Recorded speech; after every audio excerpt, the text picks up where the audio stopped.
Good morning and welcome to Counterpoints Tuesday. Actually, we're just here filling in for the Breaking Points crew and excited to be here. We will also be back on Friday. Sagar and Crystal will be back this week as well. Ryan, we've got a big show today.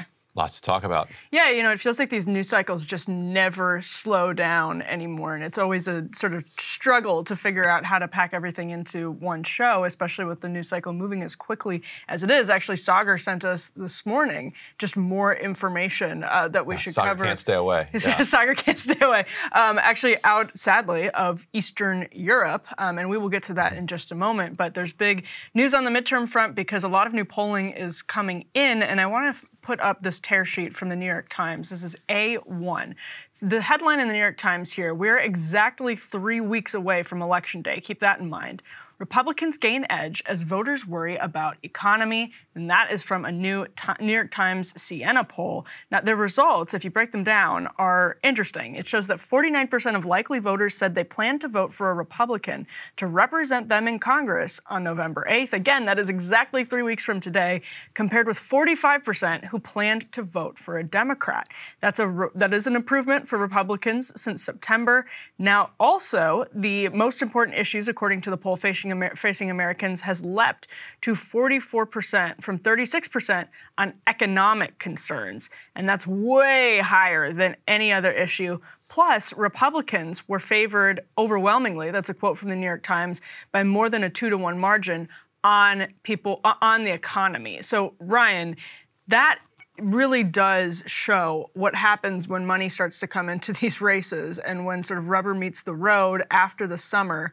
You get into the fall, things shift. Do you see this as sort of the natural progression of the election cycle, or do you think there are things happening in the economy, for instance, gas prices have ticked back up, that's really driving these gains for Republicans? Yes, and even though only about 50% of people, something like that, have money in the stock market, right, and that includes 401ks.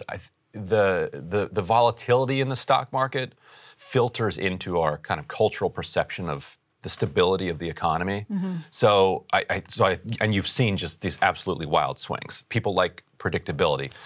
In fact, that's why as gas prices kind of stabilized, Republicans were very frustrated because they're like, wait a minute. You guys, this is like a couple months ago, like, hey, voters, why aren't you freaking out about gas prices? They're like $1.50 higher than they used to be.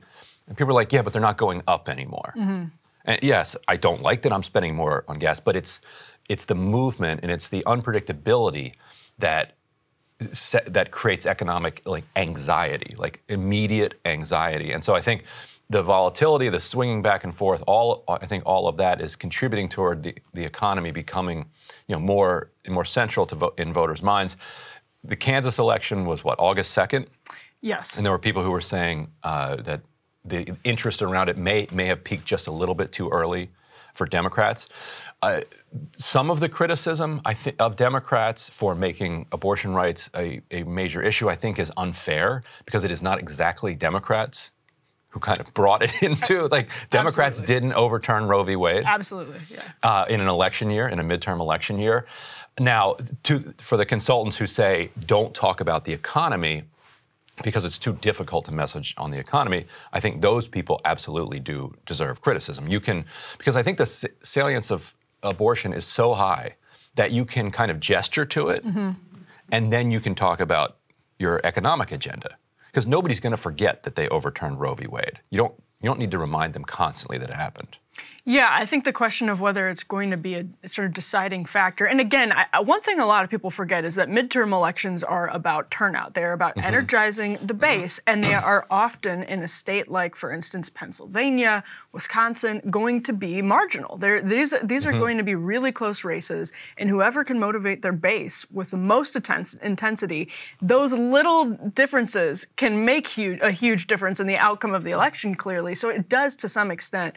You have to balance not depressing turnout from independents or other voters with energizing the base, right, and making sure the base is excited to actually get out and vote for you. And so this is A2. I want to put that up. It's a tweet from Tom Bevan of Real Clear Politics. I think it's actually a really helpful perspective. So he's quote tweeting the New York Times issue and saying the economy remained a far more potent issue than abortion. And Tom adds, this has been clear in the data for months. And that is true, but there was a lot of conversation over the course of the summer about how Dobbs was going to tank Republicans in the midterms, and not only Democrats were buying into that. There were a lot of Republicans, even establishment Republicans, especially after what happened in Kansas, who were freaking out and saying this could be a rout for us. Instead of it being a rout for Democrats, we could just get absolutely just hammered at the polls this fall because all of these suburban women, independent voters are our candidates are all going to be turned into Todd Aiken, basically. If you remember the War on Women, it was very, very much channeling the frustration of establishment Republicans at the conservative movement and the conservative base. Although, to me, even the most optimistic Democrats, Tom Bonnier, who's the CEO of Target Smart, which is a Democratic data firm, he wrote the kind of widely circulated op-ed in the New York Times about the surge in women's voter registration after Kansas. Like, I interviewed him for my podcast, and he said, he's like, I'd say the House is in play. Like, it's within reach. Which is a big difference. Even he wouldn't say that, like, they're favored. Even he, at the height of his optimism, was saying that he thought that Republicans were still favored to win the House.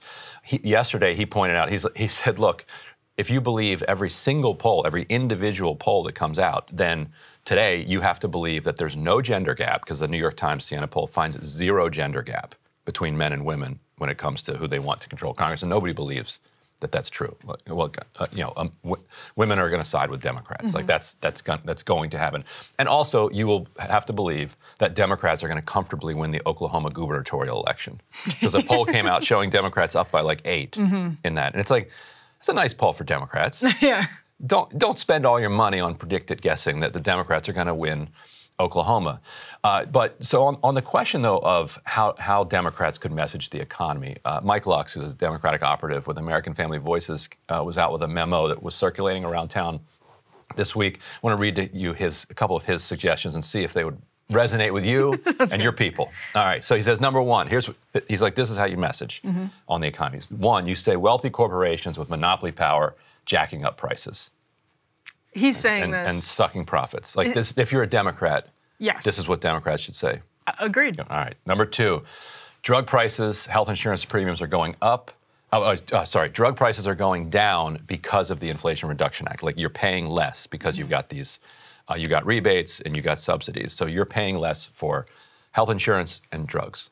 I don't know if they really want to touch the Inflation Reduction Act, because if you're trying to talk about inflation in general, you might not want to be messaging on a fairly unpopular president's signature legislation. That might be a problem. But I'm not a consultant. Number three, he says seniors will be getting the biggest increase in their Social Security payments in 40 years, while Republicans are talking about ending Social Security. That always does well. Yeah. That always does well. Throw that one out there. We actually saw that used last night. There was a Utah debate between Evan McMullin, who's an independent that Democrats have gotten behind in his challenge for Mike Lee. We have seen some close polling in that race. I think Mike Lee will be okay. But Evan McMullin, who was a former Republican, is attacking Mike Lee for going after Social Security and Medicaid. And it's just, it's like the perfect evolution, but that's how potent that particular bullet point is. Some fun endorsements in that race. Mike Lee endorsed himself in the third person.